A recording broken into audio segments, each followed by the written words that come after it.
Mabuhay! Ako si Emir at tayo'y muling magbalik tanaw sa nakaraan.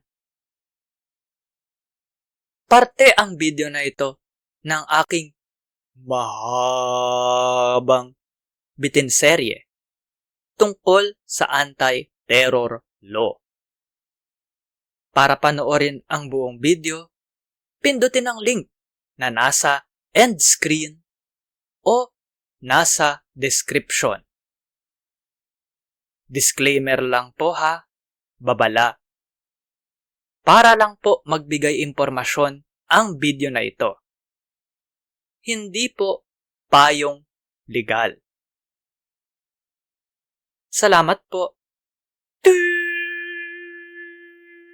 Dapat pong sundin ang Rules of Criminal Procedure na sinusunod sa lahat ng kasong kriminal, sa lahat ng mga kriminal na paglilitis, para po sa mga paglabag sa ata. Kung praktikal, dagdag po ang Rules of Court at mga tuntunin ng Korte Suprema. Dagdag po sila dito sa Rules on the ATA and Related Laws.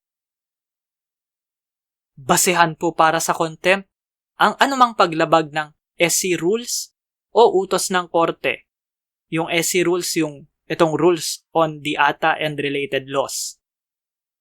Dagdag pa po dito ang kasong kriminal, sibil, at administratibo. I-like at i-share ang video na ito sa social media. Mag-subscribe at pindutin ang batingaw o bell. Panoorin ang iba pang Emir's Bitin, Baliktanaw/In Hindsight. Suportahan ang palabas sa Patreon, sa PayPal, o magbigay ng crypto. Salamat sa kapatid kong si G-G Arts para sa aking avatar. Tignan at suportahan ang kanyang mga gawa sa mga link sa description. Para po panoorin ang buong seryeng ito, pindutin ang link na lalabas sa end screen. Dapat ngayon na. Maraming salamat po. Hanggang sa muli. At ingat.